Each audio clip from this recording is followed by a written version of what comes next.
कभी कभी ऐसा महसूस होता है ना कि पूरी मेहनत कर रहे हैं, सारी कोशिशें लगा दी, लेकिन फिर भी आगे नहीं बढ़ पा रहे हैं। जैसे कोई कोई अनदेखी शक्ति है जो पीछे खींच रही हो। हम सबने अपनी जिंदगी में कभी ना कभी ऐसा जरूर महसूस किया होगा। बिल्कुल। तो आज हम ना इसी अनदेखी शक्ति पर थोड़ी गहराई से बात करेंगे। ये अनदेखी शक्ति। हाँ, हमारा माहौल, मतलब हमारा एनवायरनमेंट।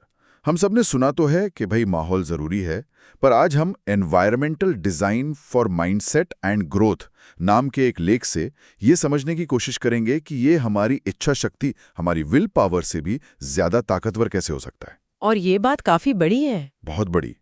इस लेख का मिशन एक बहुत बड़ा दावा करना है, और वो ये कि हमारी तरक्की का राज शायद हमारे इरादों में नहीं, बल्कि हमारे आसपास की दुनिया में छुपा है। और ये दावा वाकई चौंकाने वाला है, क्योंकि हमारी पूरी परवरिश, हमारा पूरा कंडीशनिंग तो इसी सोच पर हुआ है कि जहां चाह वहां राह। बिल्कुल।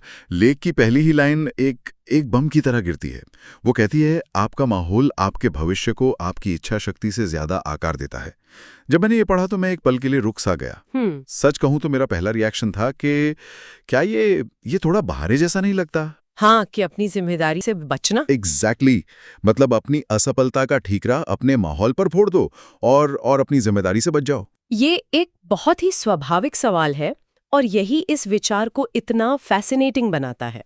ये जिम्मेदारी से भागने की बात नहीं, बल्कि एक ऐसी सच्चाई को स्वीकार करने की बात है जिसे हम अक्सर नजरअंदाज कर देते हैं। ये एक साइलेंट फोर्स की तरह है, एक खामोश ताकत। खामोश ताकत। हाँ, इसे ऐसे समझते हैं, इच्छा शक्ति मतलब विल पावर एक स्प्रिंट की तरह है। अच्छा। आप उसे कुछ देर के लिए पूरी ताकत से इस्तेमाल कर सकते हैं, लेकिन आपका माहौल वो एक मैराथन है।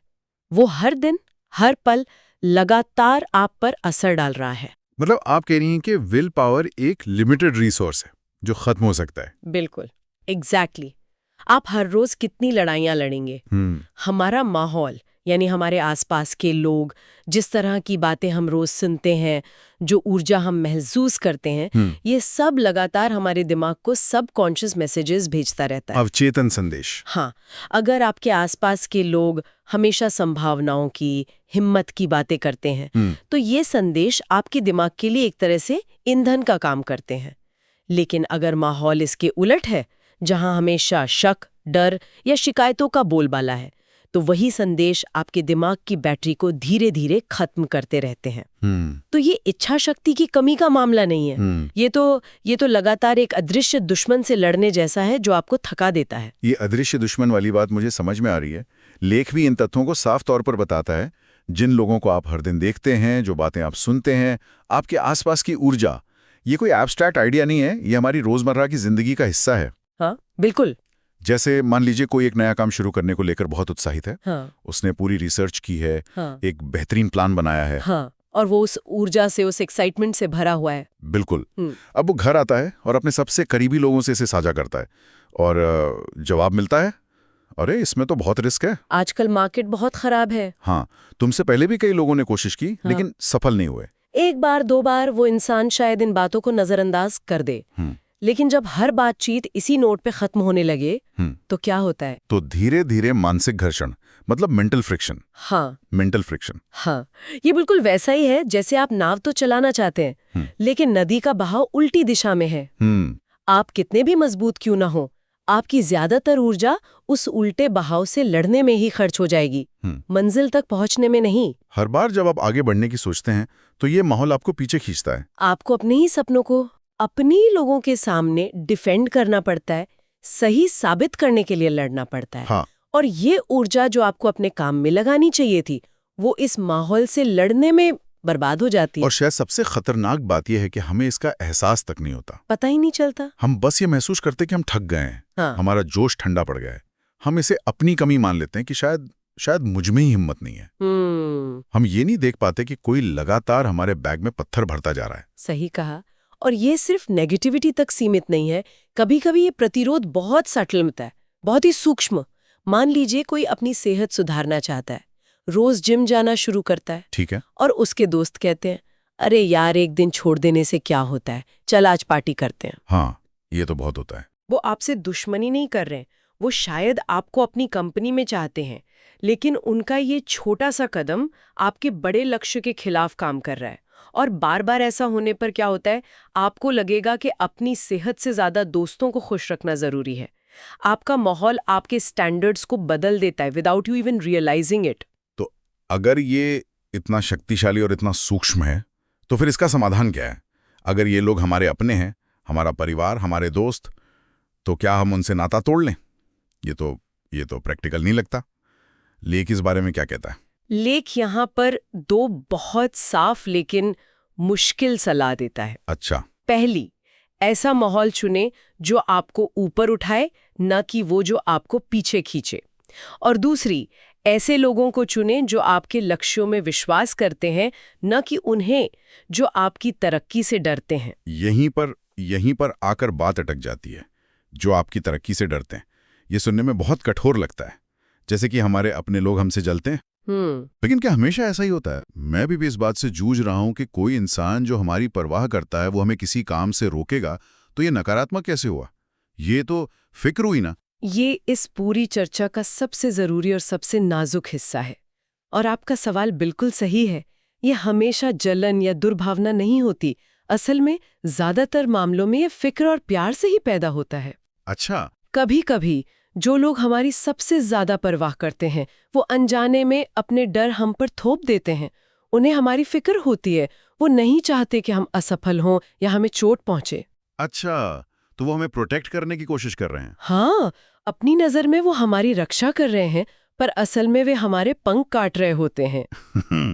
वो आपकी तरक्की से इसलिए नहीं डरते कि आप उनसे आगे निकल जाएंगे, बल्कि इसलिए डरते हैं कि अगर आप आगे बढ़े और असफल हो गए तो आपको दर्द होगा। ओह, अच्छा। के पर्दे के पीछे आप पर डाल रहे हैं। उन्हें लगता है कि सुरक्षित रहना आगे बढ़ने की कोशिश करने से बेहतर है, और नतीजा वही होता है, आपका विकास रुक जाता है।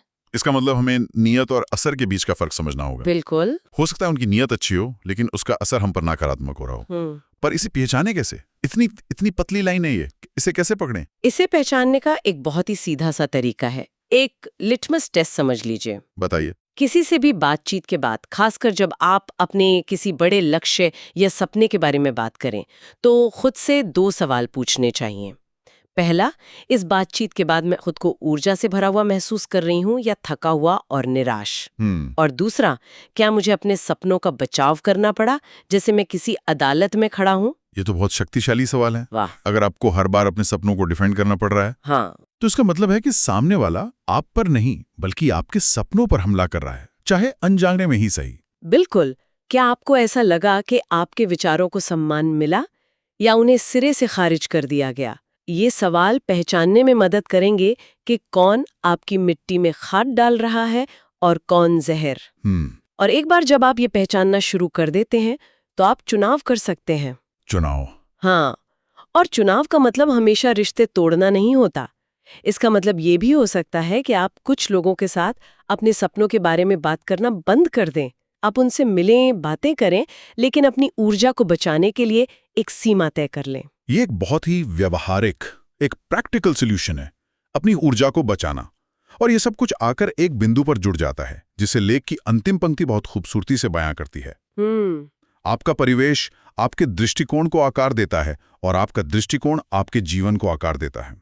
मतलब ये एक चेन रिएक्शन की तरह है। सकते हैं। जैसे हमारा माहौल मिट्टी की तरह है और हमारे लक्ष्य और सपने बीज की तरह। माहौल मिट्टी है और सपने बीज, ठीक है।